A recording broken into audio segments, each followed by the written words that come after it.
Ton roi vient à toi, il est juste et victorieux. Il est humble et monté sur un âne, le petit d'une ânesse.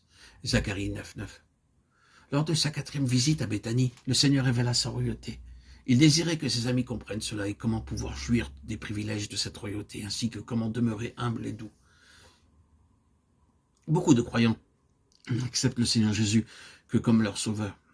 Ils veulent bien qu'il leur pardonne leurs péchés et qu'éventuellement ils les prennent avec lui dans le ciel. Ils ne comprennent pas le profond désir du Seigneur Jésus de faire d'eux ses collaborateurs et ses partenaires. Et que pour ce faire, ils doivent être amenés constamment sous sa royauté et sa seigneurie. Ce n'est qu'après plusieurs années de faiblesse et de faillite qu'ils le comprennent et qu'ils donnent la juste place au Seigneur Jésus dans leur cœur comme le roi céleste. Il doit être le roi de nos cœurs, de nos foyers, de nos églises. Et cette autorité doit être constamment exercée individuellement, familialement et corporativement. Bien que le Seigneur eût pu commander n'importe quel animal, même un lion, il choisit à dessein le petit d'une ânesse. De tous les animaux, l'ânon est l'un des plus rebelles. L'ânon ne permettra pas à tout le monde à le monter. Ceux qui essaient n'ont pas la tâche facile, cependant il choisit un ânon que personne n'avait jamais monté.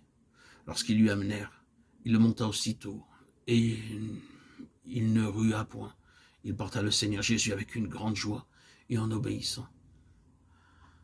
Prenez mon joug sur vous et recevez mes instructions, car je suis doux et humble de cœur.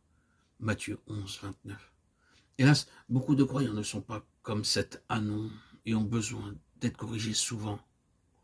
C'est notre nature, nous sommes si entêtés, nous ne capitulons pas facilement à la voix de Dieu, nous désirons seulement qu'il nous bénisse et qu'il nous délivre des difficultés. Lorsque l'heure vient de faire sa volonté, nous ne le voulons pas. Nous désirons que seule notre volonté s'accomplisse. C'est pourquoi beaucoup de croyants ne grandissent pas spirituellement. Ils n'obéissent pas implicitement au Seigneur Jésus-Christ. Pourtant, avec quelle joie et quelle humilité l'ânon porta le Seigneur Jésus-Christ. Le Seigneur montrait par là à ses disciples que pour être de véritables disciples, s'ils voulaient le servir et le suivre, ils devaient ressembler à cet ânon. C'est un animal qui par nature est entêté, mais en présence de Dieu, il devint parfaitement humble et obéissant. Aucun homme ne peut briser notre volonté. Nous sommes tous très obstinés. Ce n'est qu'après plusieurs années de correction que nous devenons humbles. Si nous avons de la difficulté à obéir au Seigneur implicitement, c'est parce qu'il y a en nous beaucoup de formes d'orgueil. Le Seigneur doit briser notre volonté de plusieurs manières. Parfois, le brisement vient par la maladie. Beaucoup de chrétiens considèrent le Seigneur comme la tête, mais la seigneurie du Seigneur Jésus n'est pas évidente dans leur vie. Ce n'est qu'après beaucoup de faillites et de défaites qu'ils réalisent l'importance de lui donner la prééminence en toutes choses. Je luttais pendant 2 ans dans la recherche de cette puissance dans ma vie. Je lisais ma Bible toute la journée, je passais plusieurs heures dans la prière et l'étude de la Bible.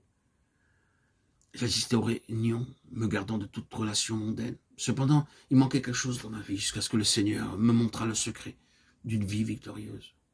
Une nuit, le Seigneur me rencontra et dit « Dis-moi, Baksing, comment tes péchés ont-ils été pardonnés ?» Je dis « Seigneur, je reconnais que j'étais un grand pécheur. J'ai cru que tu es mort pour mes péchés et que tu me les as pardonnés. » Alors le Seigneur me dit « Crois-tu que tu es l'être le plus faible qui soit, que tu n'as aucun pouvoir sur la chair ?» Je compris aussitôt le secret. C'est que je devais le consulter pour la moindre chose, que je dépendais de lui, pour la sagesse, la connaissance, la force. Pour chaque détail, tout comme un enfant s'attend à sa mère. C'est ainsi que nous devons nous décharger de tout sur le Seigneur. Jean 15, 5. Nous devons aller à lui pour la moindre chose.